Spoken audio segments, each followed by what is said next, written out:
Hello everyone, welcome to DS आज की class. मैं हूं दीप्ति शर्मा। आज हम इस वीडियो में यूपी पुलिस कांस्टेबल भर्ती परीक्षा 2024 के लिए हिंदी का टेस्ट नंबर 10 देखेंगे, जो कि एसएससी, जीडी व अन्य भर्ती परीक्षाओं के लिए अत्यंत महत्वपूर्ण है। तो देरी ना करते हुए शुरू करते हैं आज का टेस्ट और देखते हैं आज का पहला प्रश्न। पहला प्रश्न है, सौर किस मूल शब्द से बना विशेषण है? सौर किस मूल शब्द से बना विशेषण है? तो इसका सही उत्तर है सी, सूर्य से। सूर्य मूल शब्द है तथा इसका विशेषण सौर है। ठीक है, अगला प्रश्न देखते हैं। बच्चा का पर्यायवाची शब्द कौन सा है? बच्चा का पर्यायवाची शब्द कौन सा है? इसके विकल्प हैं ए तनय, बी वत्स, सी सुत और डी है आत्मज। तो इसका सही विकल्प है बी वत्स। बच्चा का पर्यायवाची शब्द वत्स होता है, जबकि तनय, सुत और आत्मज पुत्र के पर्यायवाची शब्द हैं। इनको भी आप याद रखें। अगला प्रश्न देखते हैं। निम्नलिखित शब्दों में से तत्सम शब्द कौन सा है? इसके ऑप्शन हैं ए खीर, बी अमीन, सी कोख और डी है नासिका। तो इसका सही उत्तर होगा डी नासिका। इनमें से केवल नासिका तत्सम शब्द है। इसका तद्भव शब्द नाक होता है और खीर का तत्सम शब्द क्षीर होता है। अमी का तत्सम शब्द अमृत होता है तथा कोक का तत्सम शब्द कुछ ही होता है। इन सभी को भी आप याद रखें। अगला प्रश्न देखते हैं। करपट का उचित तद्भव रूप कौन सा है? करपट का उचित तद्भव रूप कौन सा है? इसके विकल्प हैं ए कपट, बी करकट, सी कपूर और डी है कपड़ा। तो इसका सही विकल्प है डी कपड़ा। करपट का उचित तद्भव रूप कपड़ा होता है। अगला प्रश्न है, जिससे कोई मतलब ना निकले वाक्यांश के लिए उचित शब्द है? तो इसका सही विकल्प है बी वृथा। जिससे कोई मतलब ना निकले उसके लिए वृथा शब्द का प्रयोग किया जाता है। अगला प्रश्न है, गे शब्द के लिए उचित वाक्यांश कौन सा है? इसके विकल्प हैं ए जीने की इच्छा, बी जानने की इच्छा, सी जो खाने योग्य हो और डी जो गाने योग्य हो। तो इसका सही विकल्प क्या होगा? इसका सही विकल्प है डी जो गाने योग्य हो। जो गाने योग्य हो उसे गेय कहते हैं, जबकि जीने की इच्छा के लिए जिजीविषा शब्द का प्रयोग करते हैं तथा जानने की इच्छा के लिए जिज्ञासा शब्द का प्रयोग करते हैं। और बच्चों, जो खाने योग्य हो उसके लिए खाद्य शब्द का प्रयोग किया जाता है। ये सभी परीक्षाओं में बहुत बार पूछे जा चुके हैं, इसलिए आप इनको भी याद रखें।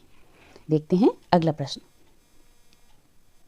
हिंदी वर्णमाला में स्पर्श व्यंजनों की संख्या कितनी है? क्वेश्चन फिर से सुनिएगा। हिंदी वर्णमाला में स्पर्श व्यंजनों की संख्या कितनी है? इसके विकल्प हैं ए 25, बी 31, सी 24 और डी 35। चलिए बताइए इसका सही विकल्प क्या होगा? इसका सही विकल्प होगा ए 25।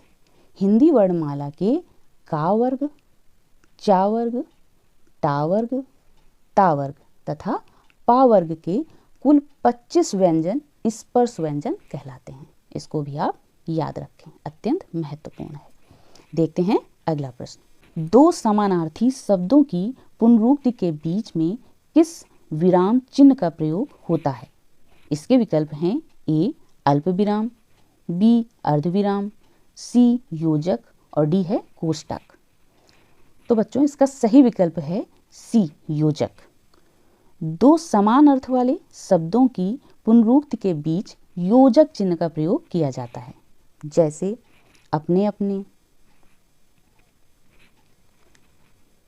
साथ साथ, घर घर आदि में बीच में योजक चिन्ह का प्रयोग हुआ है। ठीक है, अगला प्रश्न देखते हैं। निम्नलिखित शब्दों में से कौन सा शुद्ध है? तो इसका सही विकल्प है बी, कवयित्री। ठीक है ना, कवयित्री। यह प्रश्न न जाने कितनी बार परीक्षाओं में पूछा गया है। यह प्रश्न बहुत ही महत्वपूर्ण है। कवयित्री, कवि पुल्लिंग शब्द का स्त्रीलिंग शब्द है। बहुत ही महत्वपूर्ण है बच्चों, इसको आप बिल्कुल दिमाग में बिठा लें, हो सकता है यही प्रश्न पूछा जाए, है ना। अगला प्रश्न देखते हैं। मनोबल में कौन सी संधि है? मनोबल में कौन सी संधि है? तो इसके विकल्प हैं ए दीर्घ संधि, बी स्वर संधि, सी व्यंजन संधि और डी है विसर्ग संधि। तो इसका सही विकल्प है डी विसर्ग संधि। मनोबल में विसर्ग संधि है। इसका संधि विग्रह मना धन बल होगा। क्या होगा इसका संधि विग्रह? मना धन बल होगा। ठीक है, देखते हैं अगला प्रश्न। देशभक्ति में कौन सा समास है? इसके विकल्प हैं ए अव्ययी भाव समास, बी तत्पुरुष समास, सी बहुब्रीहि समास और डी है द्वंद्व समास। तो इसका राइट ऑप्शन है बी तत्पुरुष समास। देशभक्ति में तत्पुरुष समास होगा और इसका समास विग्रह देश की भक्ति होगा। ठीक है, अगला प्रश्न देखते हैं। तिलक किस प्रकार का शब्द है? तिलक किस प्रकार का शब्द है? इसके विकल्प हैं ए तत्सम, बी तद्भव, सी देशज और डी है संकर। तो इसका सही उत्तर है ए तत्सम। तिलक तत्सम शब्द है और इसका तद्भव शब्द टीका होगा। ठीक है, अगला प्रश्न देख लेते हैं।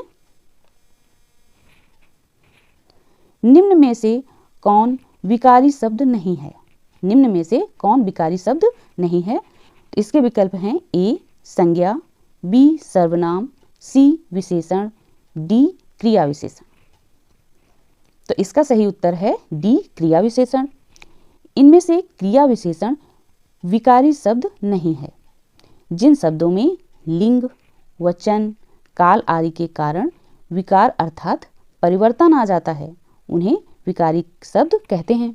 संज्ञा, सर्वनाम, विशेषण तथा क्रिया, ये 4 प्रकार शब्द विकारी शब्द कहलाते हैं। इन्हें भी आप याद रखें।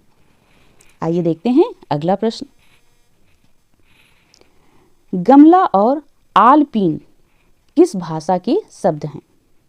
गमला और आलपीन किस भाषा के शब्द हैं? इसके विकल्प हैं ए फ्रेंच भाषा के, बी अंग्रेजी भाषा के, सी पुर्तगाली भाषा के और डी है जापानी भाषा के। चलिए बताइए इसका सही उत्तर क्या होगा? इसका सही उत्तर है सी पुर्तगाली भाषा के। गमला और आलपीन दोनों पुर्तगाली भाषा के शब्द हैं। देखते हैं अगला प्रश्न जो कि आज का अंतिम प्रश्न है। ग्रस्त का विलोम शब्द है। इसके विकल्प हैं ए मुक्त, बी सुप्त, सी लुप्त और डी है ग्राह्य। तो इसका सही उत्तर है बच्चों ए मुक्त। ग्रस्त का विलोम शब्द मुक्त होता है, जैसे ऋणग्रस्त का विलोम शब्द ऋण मुक्त होता है, संकटग्रस्त का विलोम शब्द संकट मुक्त होता है आदि। ठीक है, यदि आज का यह मेरा वीडियो आपको पसंद आया हो तो वीडियो को लाइक करें, शेयर करें। यदि कोई सुझाव हो तो मुझे कमेंट भी जरूर करें। यदि मेरे चैनल पर पहली बार आए हैं तो प्लीज़ मेरे चैनल को सब्सक्राइब कर लें। मिलते हैं एक नए वीडियो के साथ, तब तक के लिए नमस्कार, धन्यवाद।